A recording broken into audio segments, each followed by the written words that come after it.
On Sunday, December 10th, 2006, the National Boricua Human Rights Network, along with Pueblos Sin Fronteras and Adalberto United Methodist Church, sponsored a service celebrating International Human Rights Day. Destiny of our people is assured. Donde el destino de nuestra gente está asegurada. And there's a banquet waiting for us. Así que hay un banquete preparado para todos nosotros. Everything that we ever needed.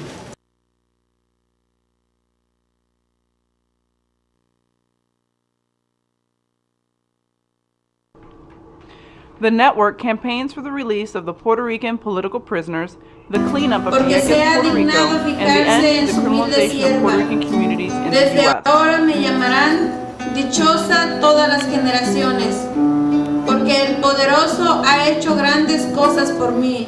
Santo es su nombre.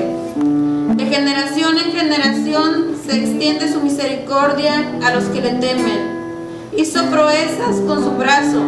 Desbarató las intrigas de los soberbios, de sus tronos derrocó a los poderosos, mientras que ha exaltado a los humildes. A los hambrientos los colmó de bienes y a los ricos los despidió con las manos vacías.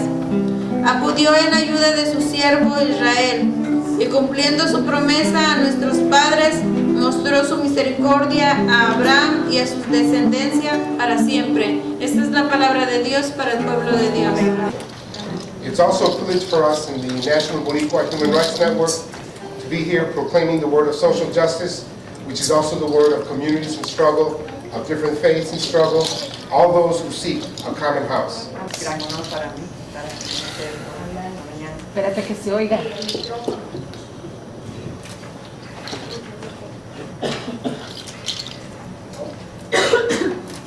Vamos a ver Lamentaciones, capítulo 3, versículo 46 hasta 59.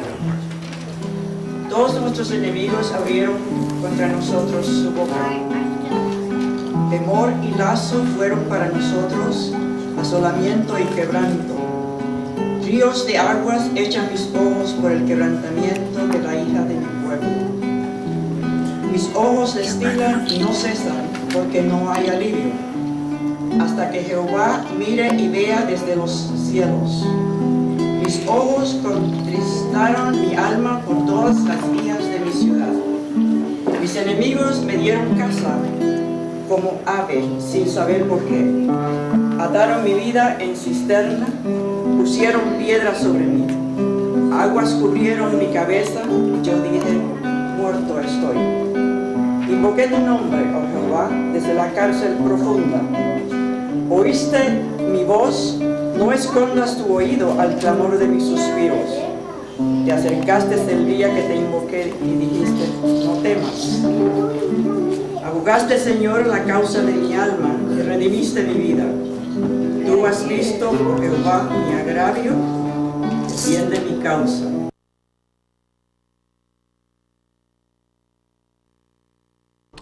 Pueblos Sin Fronteras is one of the leading immigrants' rights organizations in the U.S. Adalberto United Methodist Church is located on Paseo Boricua, Humboldt Park, Chicago, and is the church where Elvira Arellano, along with her son Saul, has claimed sanctuary from Homeland Security and the INS since August of 2006. And we live in danger and fear.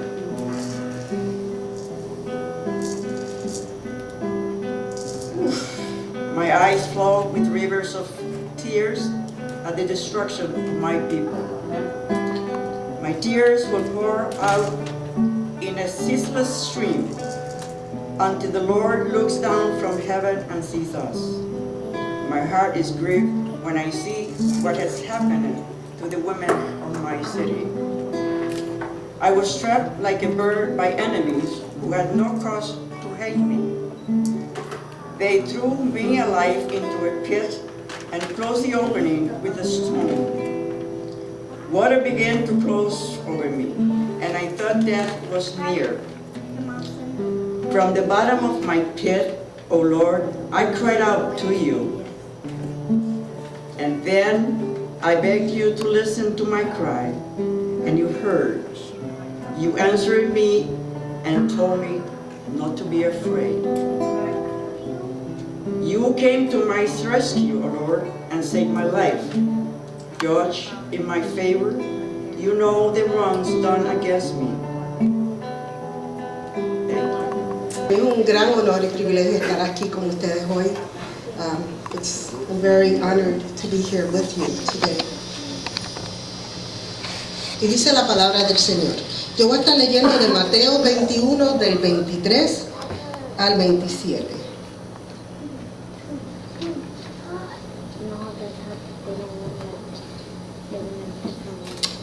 Y dice así: cuando vino al templo, los principales sacerdotes y los ancianos del pueblo se acercaron a él mientras enseñaba y le dijeron: ¿con qué autoridad haces estas cosas? ¿Y quién te dio esa autoridad? Y respondiendo Jesús le dijo: yo también os haré una pregunta, y si me la contestáis, también yo os diré con qué autoridad hago estas cosas. El bautismo de Juan, ¿de dónde era? ¿Del cielo o de los hombres? Ellos entonces discutían entre sí diciendo: si decimos del cielo, nos dirá: ¿por qué? Pues no lo creísteis. Y si decimos de los hombres, tememos al pueblo porque todos tienen a Juan por profeta. Y respondiendo a Jesús dijeron: no sabemos. Y él también le dijo: tampoco yo os digo con qué autoridad hago estas cosas. I'll be reading from the scripture of Matthew 21 from verses 23 to 27.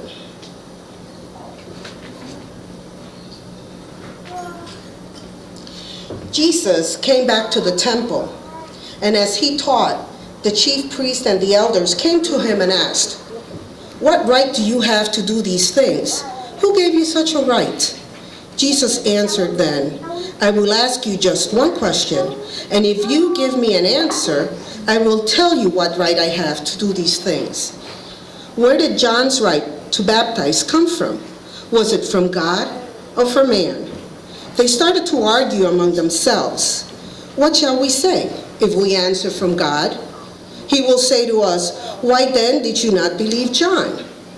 But if we say from man, we are afraid of what the people might do, because they are all convinced that John was a prophet.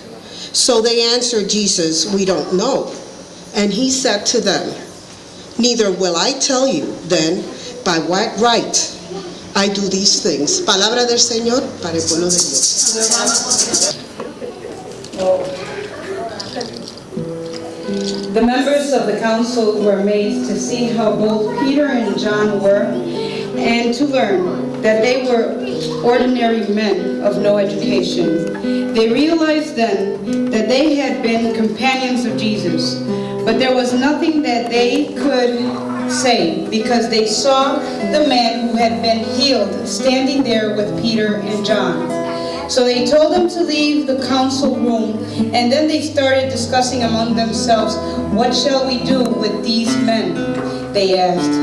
Everyone in Jerusalem knows that this extraordinary miracle has been performed by them, and we cannot deny it.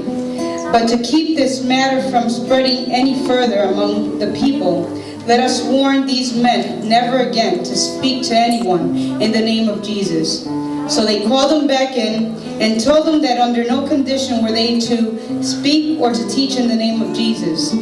But Peter and John answered them, you yourselves judge which is right in God's sight, to obey you or to obey God. For we cannot stop speaking of what we ourselves have seen and heard.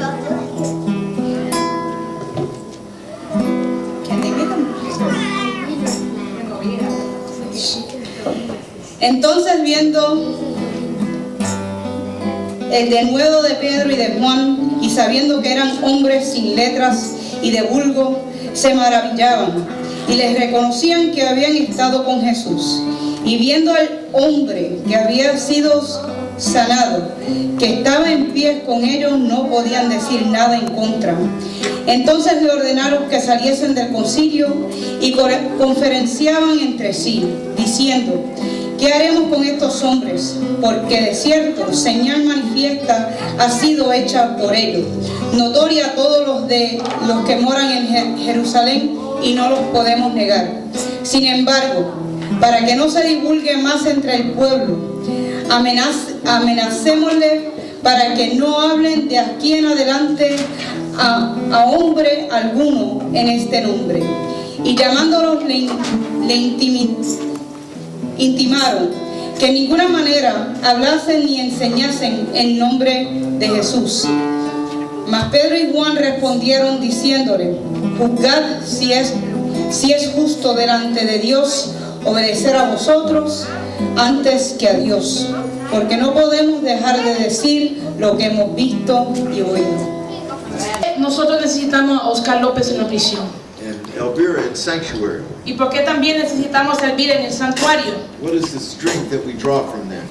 ¿Qué fuerza nos trae a nosotros de ellos? Do they draw strength from us? ¿O ellos acaso cargan fuerza de nosotros?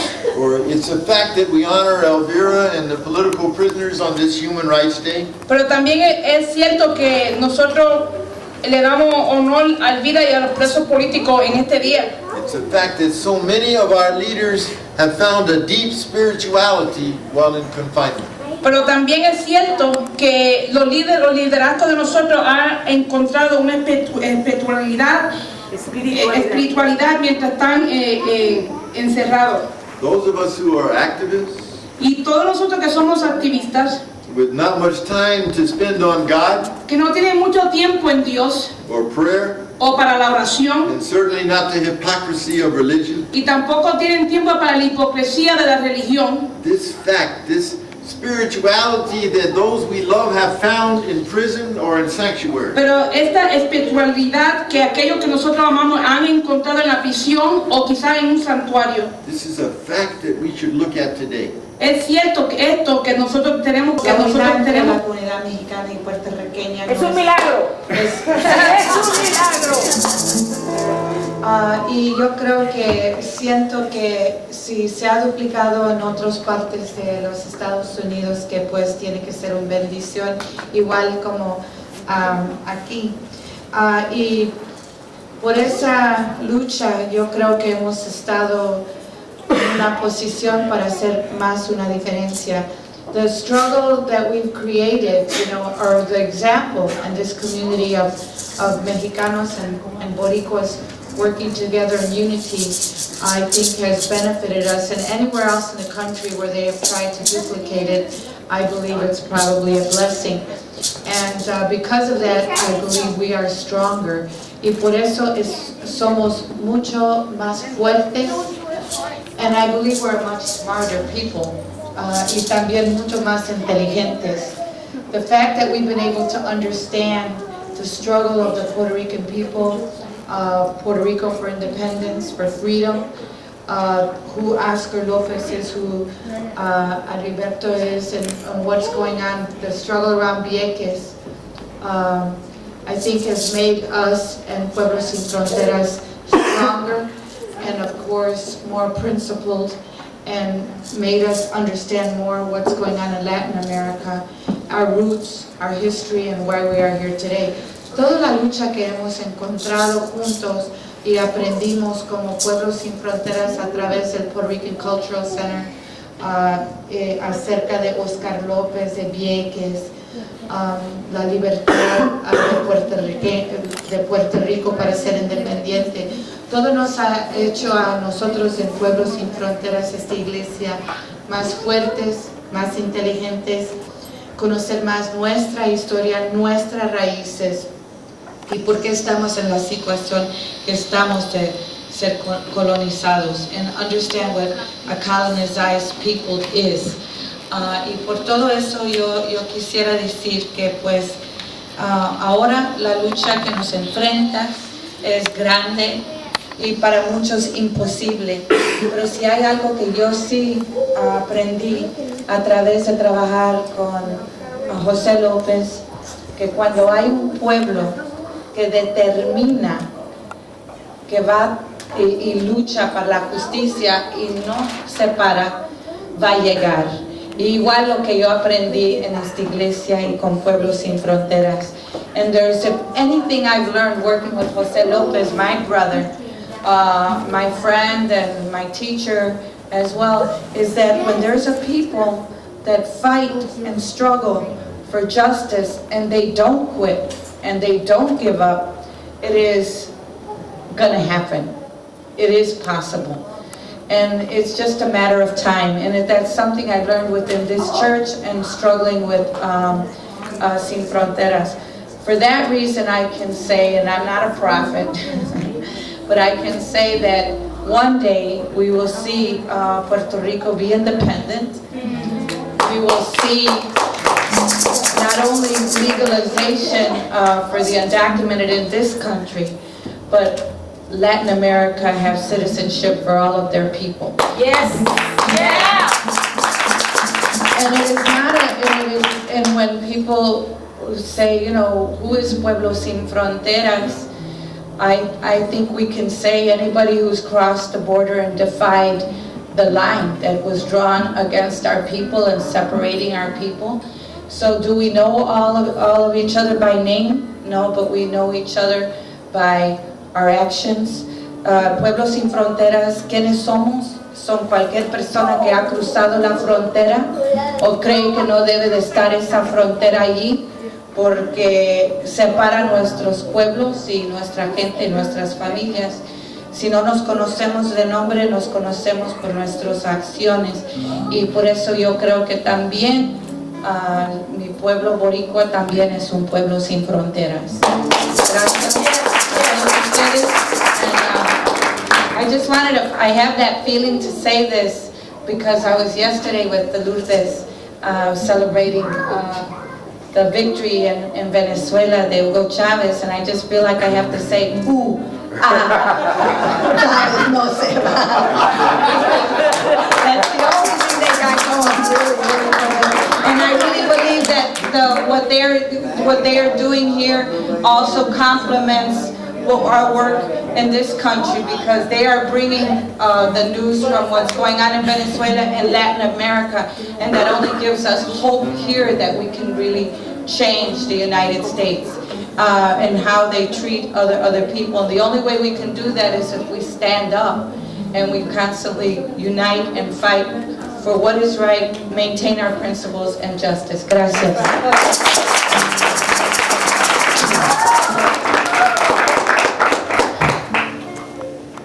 Gracias, Emma, por tu palabra. Thank you, Emma, for your words. I would like for us just to briefly reflect on the message of space that Reverend Coleman spoke about, and that we have gathered here today on International Human Rights Day, actually on December the 10th, 1949. The United Nations adopted the Declaration of Human Rights, but in that we reflect on this, the meaning of this space on this date. And when we do, we obviously saw and heard this morning the words of some very powerful, powerful women. In this space, in this small church, in the middle of Paseo Boricua, we heard the inspiring words as Norma, Josefina, and Lourdes and Elvira read the passages. And the message, which I believe was so important, at the same time that we heard from the woman that I consider probably the leader of the Latinos in the United States, not just Mexican, Emma Lozano. Yeah. So, in this space, we obviously witness some of the most important voices in our time for human rights, and most importantly, for solidarity. In this space, in this small church, we have gathered today to celebrate, and this obviously has to take me to the point of time, that in this period of December, some very interesting things have happened. On December the 10th, 1898, as we sit here today on a day like this, December the 10th, 1898, the United States set, representatives of the United States set in a conference in Paris and traded Puerto Rico in Paris. Spain got $50 million to end the war, the Spanish-American War, and the United States received Cuba, Puerto Rico, the Philippines, and Guam on a day like this in Paris in 1898 without any Puerto Ricans, Cubans, Filipinos, or the natives of Guam being present in Paris. One imperial power traded these colonies, these people, these spaces, these lands to another colonial power. On December the 12th, on a day like this, either we could say it's legend or it's historical truth, there appeared to a very humble Mexican and Indian, Juan Diego, the Virgin of Guadalupe, the reincarnation of the Mexica goddess Tonatzin on the sacred mountain of Tepeyac. As Juan Diego avoided meeting the Virgin to get, obviously, the blessings for his child who was dying from the priest. And this legend or story, whatever it is, obviously speaks to something very important. And that was how Mexican people transform a horrible reality into something that has defined the Mexican identity. Because the Virgin of Guadalupe is obviously synonymous with Mexican identity. 475 years ago, this happened on a day, 2 days from now, in Tepeyac, in Mexico. And obviously, here, 475 years later, in this small church, in this small space called Paseo Boricua, we offer sanctuary to the representative of the Virgin of Guadalupe, Tonatzin Elvira Arellano.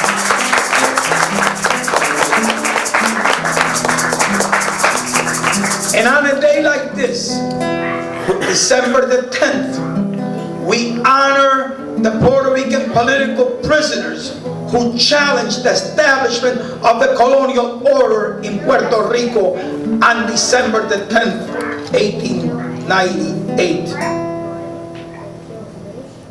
In December, a group of Puerto Ricans gathered in New York on December 22nd, 1895, along with their Cuban compatriots in a gathering of the Cuban Revolutionary Party, which José Martí, the martyr of Cuba, created in New York.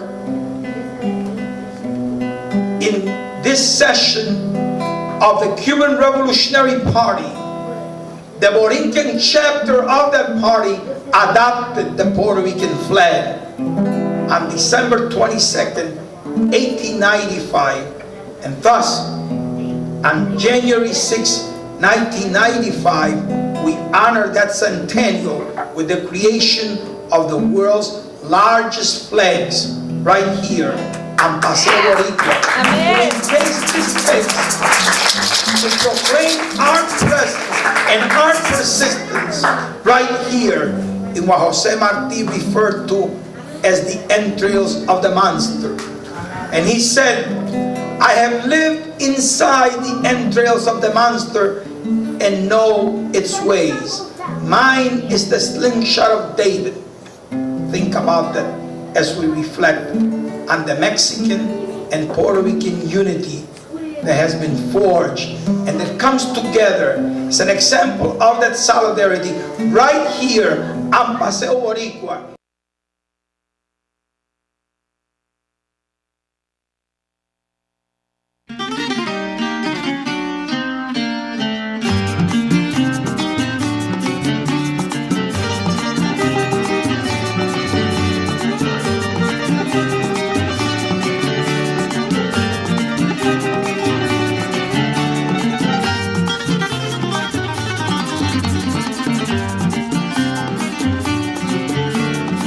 Para ser nuestro destino, por el bien del universo, con la música y el verso nos tiramos al camino. Adiós al pensar mezquino que mata a la humanidad. Vamos a hacer la unidad, renovándonos por dentro para hacer de cada encuentro la cumbre de la hermandad. And I thought that the only fair way of doing this is to start from one corner and work my way to the other corner. So I'm going to start at the very end with a good friend of mine. His name is Luis Diaz. Luis Diaz was elected 5 years ago, Luis? 2002. 2002, 5 years ago. And he was elected as a result of a miracle. And that miracle is called redistricting. And before redistricting occurs, which is where we change the configuration of all the seats in the nation, of all the seats in the state and of all the seats in the nation, he would not have gotten elected. And we created an extra seat because of the growth in the population. And I turn the microphone over to Luis Diaz.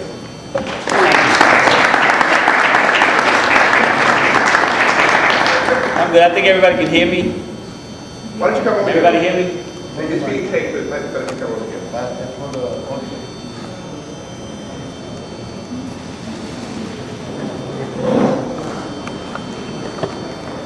Walking all the way over here is part of my speech, so it's short. First of all, I want to welcome everybody from Chicago. Thank you for being here.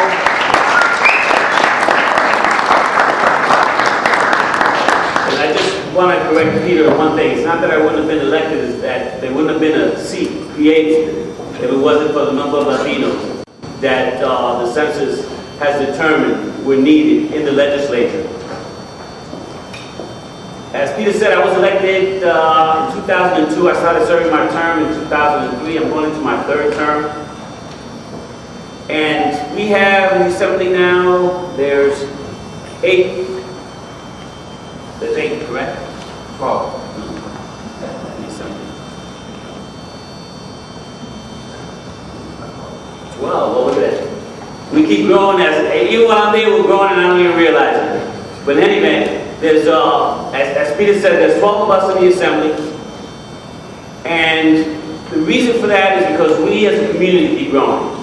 We as a community, as a Latino community keep growing, because out of those 12, 2 are Dominicans. And that's very critical to know, because as the Dominican population grows in our community, as the Mexican population grows in our community, as the Colombian population, and so on and so forth, we continue to grow as a Hispanic Latino community.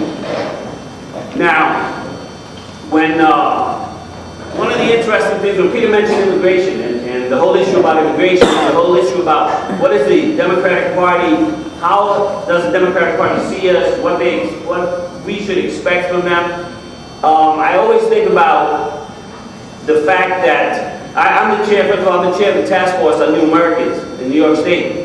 And I always think about what the Democrats think of us, but I know for sure what the Republicans think about the Latino community and how it's grown. Because there is a tremendous issue with the 11.5 million undocumented aliens that we have in this country. Now, I hate using the term undocumented, because if you can count up to 11.5, then somebody's documenting them.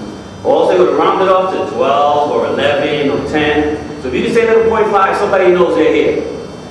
Now, all the reports and all the studies that I have received on that information state that out of those 1145, approximately 85% are Hispanic. Now 85% roughly translates to about 9.2 million, roughly around there. Out of those 9.2 million, the Republicans know that historically, the Latino is a Democrat when they come to this country. So now if you talk about 9 million new Latino Democratic potential American citizens, that will change the balance and the structure of power in this country. And that's something that the Republicans want no part of. So everybody sees this as the browning of America. They see it, and one of the things that I've learned over my years is that we as Latinos, we think about, well, we're going to have for dinner tomorrow, but white America thinks about where and what they're going to have for dinner 30 years from now. So they want to make sure that what happens now, that they nip it in the bud immediately. Because nobody's talking about building walls from Canada to the United States. Okay? Everybody, they window dress it with the national security, and they're all worried about this and that. But the last time I read a paper, I have not read a paper yet where there's been a Mexican terrorist. Okay? So keep that in mind when we're here today talking about the different issues and what particular parties are going to do for us, or how we should be able to grow in power in the Democratic Party. Keep all those things in mind. The importance of, and I know that today is we're celebrating the 111th year of the Puerto Rican flag. But with that Puerto Rican flag, we also, as we carry it as Puerto Ricans, we also carry it in honor of our fellow Latinos.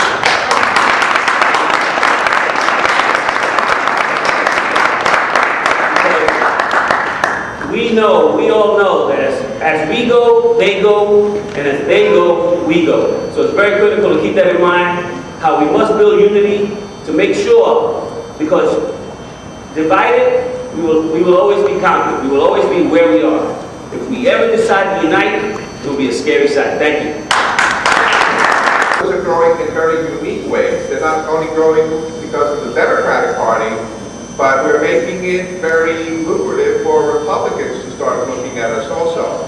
Also, as Lou mentioned, that he chairs the Committee on New Americans, there are approximately 300,000 individuals that can become citizens tomorrow who are Hispanic, that would influence the outcome of every election in New York State where they can become a citizen today. And it's our job to look at that 300,000 immigrants who are waiting to become citizens to make sure that we make it as comfortable and as convenient for them to become citizens so that they can help shape the state of New York and influence the future of the state of New York.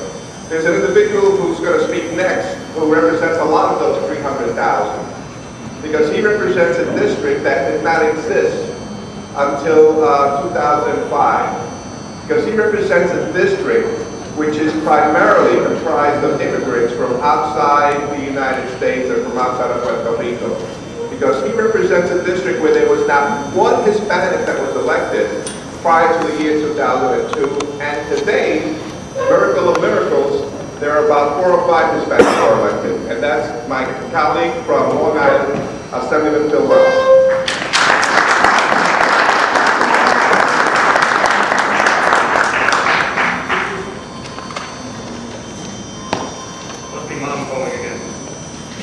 Okay, I also welcome my friends from Chicago, and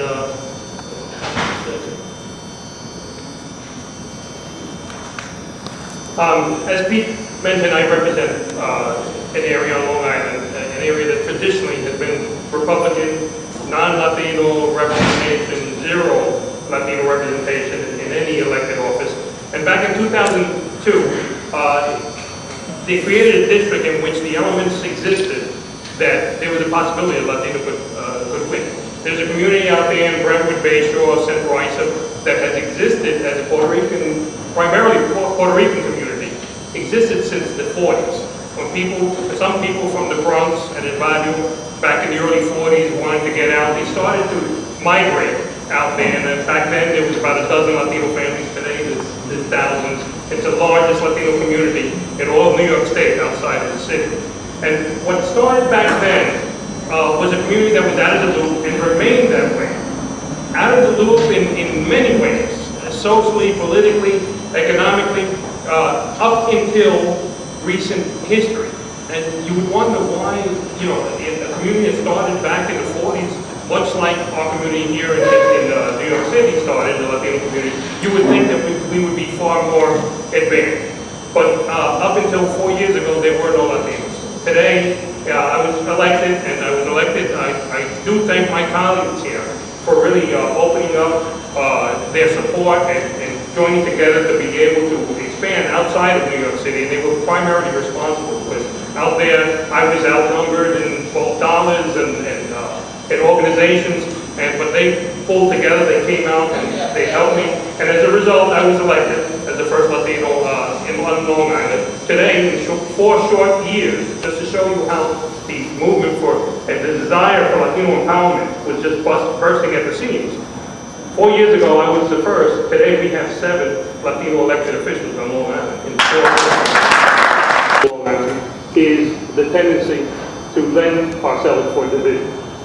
And this is something that traditionally has happened, and the only place that has broken out of that is broken out of it significantly by the numbers, not that it doesn't exist, but the fact that there's successful numbers in Latino representation here in the city is the Bronx delegation here. And I think that the reason that they have been the main area that has been successful in New York, and that they now have pushed that success out to Long Island, and that has really taken off like a rocket, is because analyzing our own defects of at times lending ourselves for division, they realize that new leadership that comes up is not competition. It's part of our movement. And instead of dividing ourselves and fighting against ourselves, we should be empowering each other. And that's why they came out without even knowing me. They came out and put their support behind me after a few short interviews where we spoke about what it was I was trying to do on Long Island. And they realized that true leaders create new leaders, and true power empowers others. And I think that whether it's Chicago, whether it's New York, or wherever we are, we need to use that philosophy and realize that there will always be elements coming up within our community that might differ, but we have to find common ground so that we can together be the tide that rises all ships. And if we do that, I think we will be successful. We have the elements at the national level now to raise the Latino community to a new level. What that will translate to, it's unclear in the short term. In the long term, I think the one main issue is what was mentioned, the fact that 9 to 12 million new voters, primarily Democratic voters, will certainly have an impact in our community, and that's basically what the anti-immigrant movement is about at the elected official level. More so than it is about racism, it's about that political empowerment of the Democratic Party and the fear of it. So I think that primarily I think on the leadership of the Latino community, because one thing I've learned is that I believe in basic democratic principles of the Democratic Party, but as people of color, it's the same thing a lot of times no matter where you go. You have to fight for your representation, even within the party, even within our own. And we have to keep that in mind, that we have to make sure it's up to us, it's up to you, the Latino leadership, to make sure that the Democratic Party and that these elements that are in place do translate into progress for our community. Thank you very much. There were 20 Democrats and 20 Republicans. The Democratic Party grew by 3, so we're taking over even the congressional delegation. And we lost 1 or 2 congressional races by a hair's breadth. There was a young man from Nassau County. His name is David Mejia, which I took a while. And he lost the race, and it was 52-48 that he lost that race. So even in Long Island, where the power is growing and the Democratic Party is growing over there. The only place that is controlled by the Republican Party in the state of New York happens to be the state Senate. We've made some inroads there. We've won one Senate seat, but I'd like to have my colleague from the Senate address where we are when it comes to power and strength in the New York State Senate. We'll start off with Senator Efraín Rosado.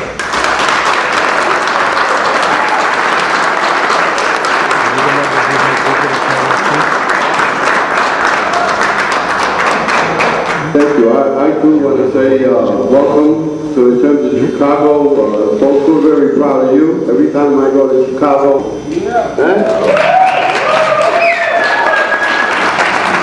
in New York City, we're the afterthought of the afterthought. And that's something that we got to deal with as far as the political agenda, as to how, even in the party, we have to deal with the afterthought of the afterthought. They think of everyone else or whatever. But we got 29 elected officials, and each one in their own right are qualified. But you never see them mentioned. And it's just the same thing, but what I'm going to say is that if you look in terms of what we need to do and what you need to do, now all of us need to do is, well, A, there's a unification thing, but if we don't deal with that, you know what I mean, that's going to give us more of a problem. That's too big important. We are so used to the remote control of the TV bouncing all over the place that we have no sense of family. No sense of, maybe in our own house, but outside the door, we have no sense of togetherness. We got to deal with that, because I'm going to say that I believe in this, and this is a conspiracy that we want the House, the American dream, everyone else and everything. And that is true, a conspiracy for us to do it better for our children, for your family and everything. We want that no less than anyone else. However, if we look at what we call media, we don't own it, we don't manage it, we don't even work there. And they intellectualize and turn and destroy us every single day. They don't put the good things that we do, don't put the good things like you do, they don't do none of that. If we look at it in New York City, the papers, they attack us in English. Le contestamos en español. That's a fight that we have to start looking to that we got to fight them in English or intellectualize them, because what makes them think better than we are? We got the smartest people in the world. And we got to be able to do it. So I'm going to close with this. The Democratic Party can't have us as afterthought of the afterthought, because the Republican parties, though there are some of Latinos down with Republican, and they, you know, we're first to lend ourselves to cut each other's throat. We're the first ones. Y'all not know their names, right? No, I cut his throat, you know, they care that. For nothing, for peanuts. They sell themselves for nothing. Now, the Republicans deal in fear factor. And I'll give you a real quick story. I was going to Puerto Rico. We're getting on a plane on November 8th to our conference in Puerto Rico that we have. And there was a storm or something, and the pilot started getting on and saying, well, you know, we got to go to the bathroom, turbulence, and he was using terminology that everybody in there was fear, and we still docked at the gate.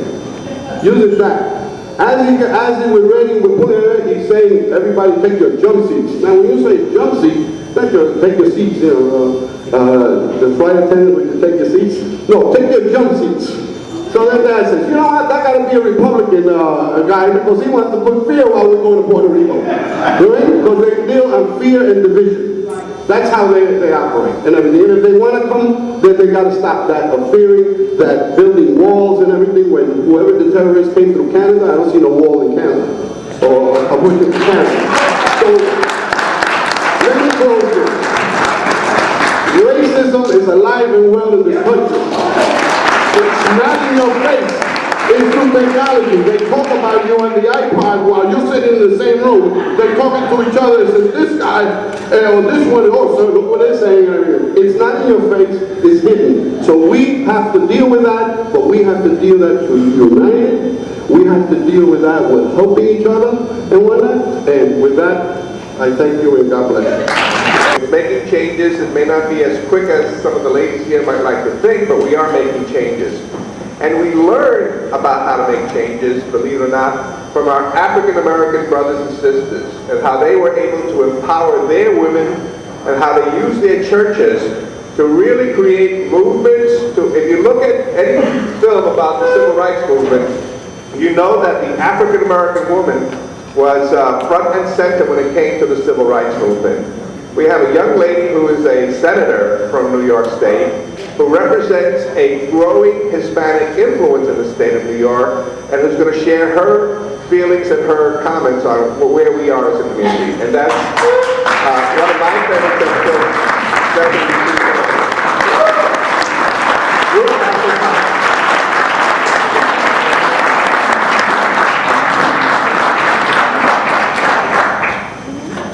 Good afternoon.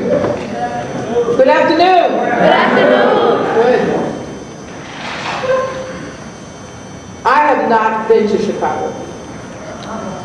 I've been in O'Hare. That's as close to Chicago as I've ever come.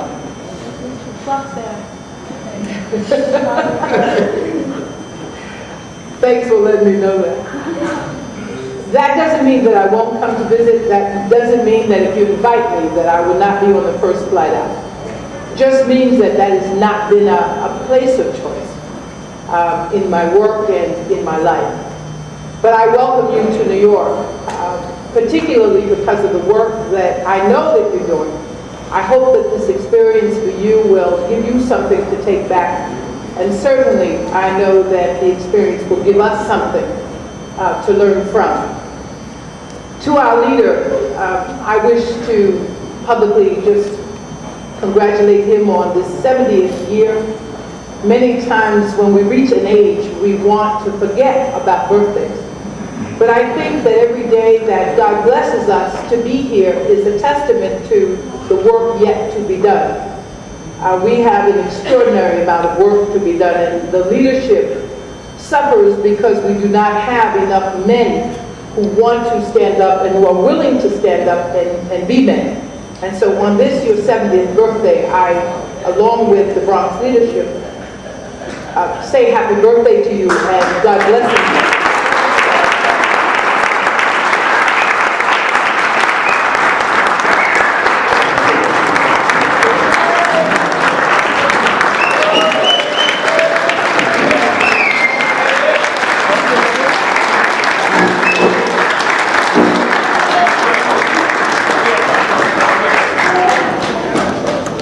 Example of that, and I just needed to impart that because as we talk about how we grow, we need to decide what direction we want to grow into, and that's a direction that I want all of us to take a lesson from. Why am I here? Well, I'm here because very rarely does the leader ask me to do anything that I don't attempt to do. For a moment, I allowed a protocol to take precedence because Phyllis Shear was the leader. And she was the leader of a major organization and one of the first women who had ever succeeded to that opportunity. And I was not to forget that and never become so familiar that I forgot the role that she played in leadership. How does that take us where we want to go today? I've been in the state senate for 6 years and I represent a group of black legislators. I had started along with my colleagues the Conference of Black Senators because there were some issues that I felt were not being addressed. And that as high as we might have thought we had come in the legislature, there were still issues of the African American community that were not getting on the agenda. The thing that really brought us together was the way in which some of the lines were drawn in the state of New York. And talking about the big picture, it wasn't about whether or not we created seats that would represent black or Latinos. But the point was, and the principle was, we were allowing a gerrymandering that was happening so that some of of those districts. We could have had more. And my anger was because we didn't have the courage to stand up and do what was the right thing to do, because the Voting Rights Act was very clear. And there were violations all over the place. And I had just come back from a conference in Louisiana, and we had participated in workshops with the Justice Department. And we used our district as a perfect example of what we thought was a violation of the Voting Rights Act. And they were clear in their correspondence with me that I was right. And so I signed on with some people. Because, see, if we're really going to fight this fight, we cannot fight over a piece of pie that's this big. I want to fight over a pie that's this big. State Assembly and the Senate vote on half of it. Close to $50 billion is health. And the next speaker is somebody who's very concerned about health.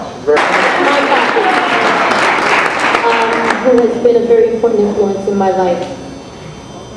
You know, when I arrived, I was thinking to myself, well, whenever I'm doing a panel discussion, a roundtable discussion, I was thinking to myself, okay, what am I going to say, what am I going to say? And it's scary being up here, you know? This is not an easy position to have, to be in a position of leadership. And for me in particular, because my entire life, I have had people who have tried to convince me or condition me to believe that I am not worthy. I am not equal. Because I'm Puerto Rican, first and foremost. Because I'm a woman. Because I am not a tall woman, you know? I'm petite. They created that word. And because I was the product of a teenage pregnancy.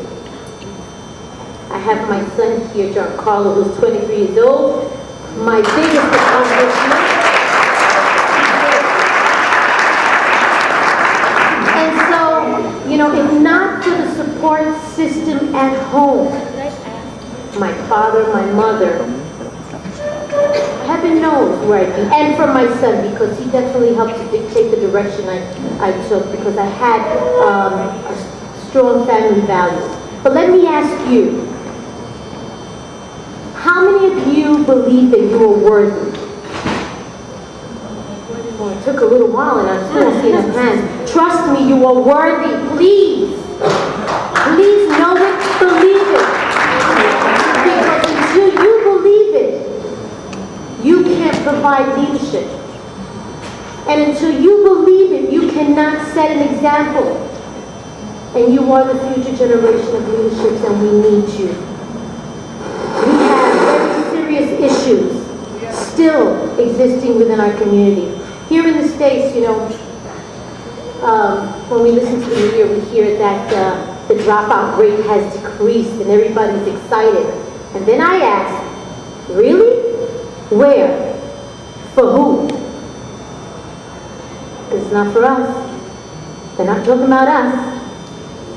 Ours has increased. I pick up the papers and I have to see front page editorials that say, babies having babies.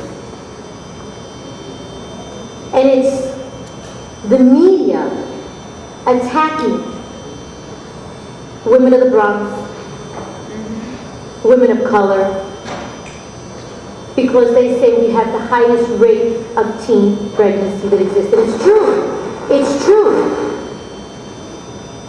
But they fail to tell you why. Because if there's a crisis in the Bronx and we're having babies, then why is it that Manhattan has the highest number of sexual health centers to address a problem that doesn't exist there? They have, thank you. What I'm trying to say is that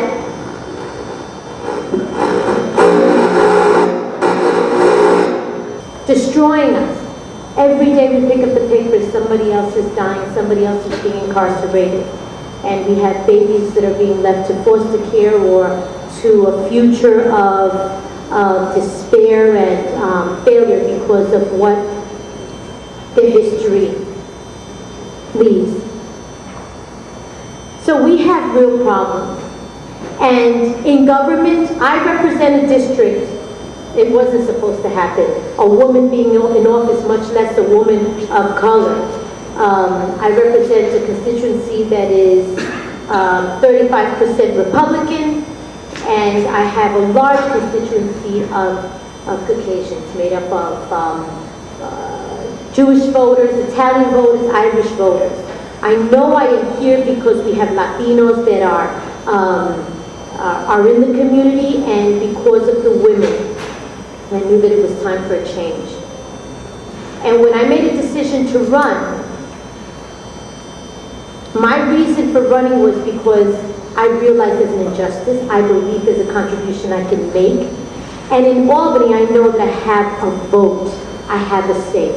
So as much as I represent this small district of 130,000 people that may not necessarily look like me, I have a vote for all of the Latino community. And when I see that there's an injustice, I don't know how many of you have heard about the story of Miss Mary Brown, the little girl that was brutally beaten to death. You may not have heard about it in Chicago, but you do know in Chicago that child abuse is a problem. Our babies are being killed. It's because of teens having babies and not getting the services they need so that they can learn how to be good parents. Anyhow, one of the things I learned was that when this little girl was killed, this happened in Brooklyn, I lived in the Bronx. I was waiting for somebody to provide leadership. It's a Puerto Rican little girl. And she got killed like on a Monday. On Tuesday, the media was outraged that they were just, waiting for somebody to provide leadership. Friday came, nobody had stepped up to the plate. I told my staff, we're having a press conference, we're going to speak out for this little girl. And when I called the media, one of the media said, well, it wasn't a Bronx issue. I said, no, it's not a Bronx issue. It's an issue, it's a universal issue because it's about our kids. But I knew better. I knew it was about a Puerto Rican girl that did not have a voice. And when we had statewide hearings, the one question I had for the commissioner was, how many children that are registered